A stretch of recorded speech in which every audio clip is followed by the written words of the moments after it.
बिस्मिल्लाहिर्रहमानिर्रहीम। डियर नाजरीन, आज हमारा GBOB का गैस पोस्टिंग का नेक्स्ट लेक्चर नंबर 6। इसके अंदर डियर हम पढ़ेंगे, देखेंगे कि किस तरह से हम अपने वेंडर को आउटरीच करते हैं। एक सबसे इम्पोर्टेंट जो मरहला होता है, आप जब अपनी वेबसाइट प्रिपेयर कर लेते हैं, हर निश की, हर कैटेगरी की, लाइक कोई 50 से 100 ऐसी वेबसाइट जिनके ऊपर आप अपना आर्टिकल या अपने क्लाइंट का आर्टिकल आप लगवाएंगे, तो वो जो वेबसाइट, अब वो उनके वेंडर वेबसाइट्स जो वन बाय वन उनको आप ईमेल करेंगे और उनसे कांटेक्ट करके, उनके एडमिन से कांटेक्ट करके उनको एग्री करेंगे कि आप किस तरह से उनकी वेबसाइट पे अपना आर्टिकल लगाना चाहते हैं, और फिर वो कैसे निगोशिएट करेंगे कि आया कि वो फ्री लगा सकते हैं या वो चार्ज करेंगे, और चार्ज करेंगे तो कितना करेंगे, तो उसके लिए आप कम्युनिकेशन कैसे होएगी। तो ये इस आर्टिकल में हम थोड़ा सा, मैंने आपसे कुछ 1 2 3 टेम्पलेट आपके लिए ईमेल्स के बनाए हैं, वो आपसे शेयर करूंगा, वो डिस्क्रिप्शन में दे दूंगा वहाँ से।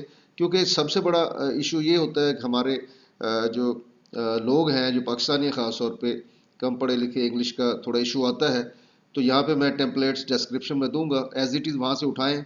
सिर्फ आपने अपने जो एडमन है उसका नाम वहाँ पे चेंज करना है, या जो वेबसाइट है उसका नाम चेंज करना है, नीचे अपना नाम लिखना है। वो भी मैं बता देता हूँ कहाँ कहाँ आपने चेंजेस करके एज इट इज़ अपने क्लाइंट को भेजेंगे। फिर उसका रिस्पॉन्स नहीं आता, या रिस्पॉन्स आता है तो उसके रिस्पॉन्स में कौन सी फॉलोअप ईमेल करेंगे, किस तरह से करेंगे, उसका भी मैं टेम्पलेट आपसे शेयर कर देता हूँ। और वो आप लोगों ने अपने क्लाइंट को एज इट इज़ भेजते रहना है। फ्रिक्वेंसी कितनी होगी, उसमें आप 3 4 दिन का गैप रखें, कम ज़्यादा भी हो सकता है। आप ईमेल करते हैं फॉलोअप लेने के लिए, ईमेल सेकंड ईमेल फॉलोअप की 3 से 4 दिन बाद आप करें। उसके बाद आपको आइडिया हो जाएगा कि वो कितना बिजी है, क्या क्या सिचुएशन बनी हुई है। कम ज़्यादा टाइम हो सकता है, it's up to client, vendor to vendor.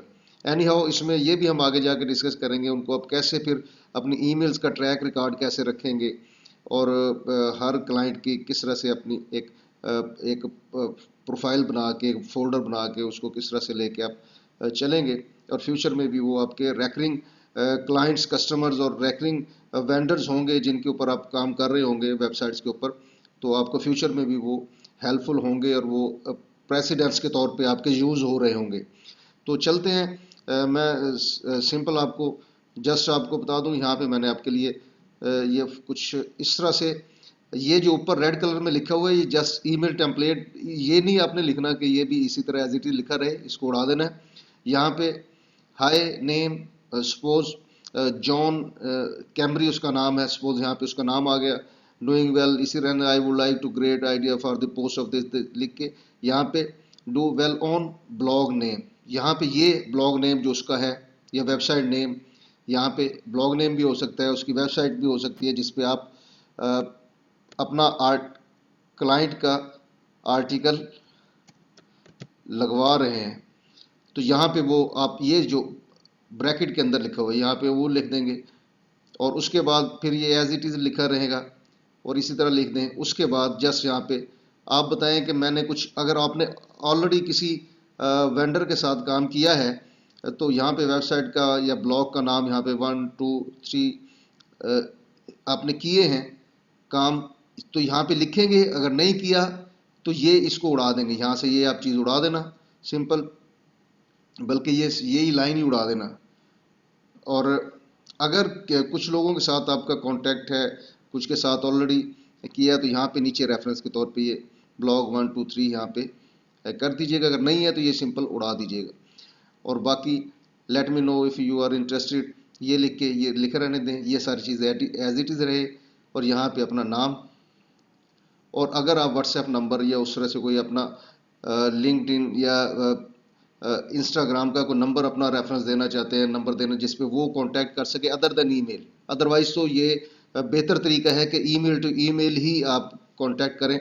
लेकिन उसमें व्हाट्सएप नंबर वगैरह, क्योंकि ये व्हाट्सएप नंबर से बड़ा फास्ट कम्युनिकेशन हो जाती है, तो इस पे लोग भी इसको प्रेफरेंस देते हैं। तो इस पे अगर आप आ जाता है वो वेंडर ये एडमन जो है, तो फिर आप अपना व्हाट्सएप नंबर शेयर करें, उस पर भी अपनी इंफॉर्मेशन कम्युनिकेट और एक्सचेंज कर सकते हैं। तो ये हो गई ईमेल। आप जब फर्स्ट ईमेल लिखेंगे और उसके बाद जब आप फॉलोअप ईमेल लिखेंगे, तो फॉलोअप के लिए ये एक मैंने अलग से बनाया, इसको थोड़ा सा मैंने हाईलाइट भी कर दिया इस तरह से ताकि डिफरेंस में नजर आए। ये भी ऊपर से उड़ा देना है जो रेड में लिखा। अब यहाँ पे हाय उसका नाम, उसके बाद ये हम देखें last chat we are requested get back in touch in last in couple of days, लेकिन यहाँ पे वीक हो सकता है कि हमने प्लान किया था कि एक वीक में मिलेंगे, कपल ऑफ डेज में मिलेंगे, लेकिन अनफॉर्चुनेटली हम चैट नहीं कर सके। तो उस पर मैं ये आपको अगेन ईमेल कर रहा हूँ। तो ये फॉलो ईमेल है कि मैंने एक ईमेल की थी जिसके हवाले से मैं आपका रिस्पॉन्स जानना चाहता हूँ कि आया कि उस पर कोई फर्दर प्रोग्रेस हुई है या नहीं हुई। तो ये इसी तरह से एज इट इज़ लिख दें, कोई इशू नहीं, ये सारा कुछ लिख के कोई फर्दर इसमें अमेंडमेंट करने की ज़रूरत नहीं। यहाँ वीडियो, यहाँ पे कैलेंडर, लोग कैलेंडर या कोई यहाँ पे आप अपना डेट कि किस डेट पे आप रिस्पॉन्स करेंगे और उस तरह से ये लिख के और यहाँ पे अपना नाम लिख के, तो ये इस तरह से। तो मैं ये दो टेम्पलेट डिस्क्रिप्शन में दे दूंगा, आप वहाँ से सिंपल इसको कॉपी करें और अपने वेंडर को भेजें। इसी तरह क्लाइंट को जब आप भेजेंगे, क्लाइंट को अप्रोच करेंगे कि मैं ये मेरे पास वेबसाइट्स हैं, वो नेक्स्ट हम वीडियो में देखेंगे किस तरह से हमने क्लाइंट को अप्रोच करना है। तो ये वेंडर अप्रोच करने के लिए किस तरह से आप वेंडर को वेंडर वेबसाइट्स के एडमन को अप्रोच करेंगे ईमेल के थ्रू। तो ये उनके टेम्पलेट मैंने आपसे शेयर कर दिए। तो ये डिस्क्रिप्शन में आपको 4 ये टेम्पलेट मिल जाएंगे। तो जो आपको पसंद हो, 2 फॉलोअप के होंगे और 2 फर्स्ट ईमेल के होंगे, तो उनको आप वहाँ से कॉपी करके एज इट इज़ यूटिलाइज कर सकते हो। उम्मीद है नाजरीन इस वीडियो से आप फ़ायदा उठाएंगे। मुझे दीजिए इजाज़त।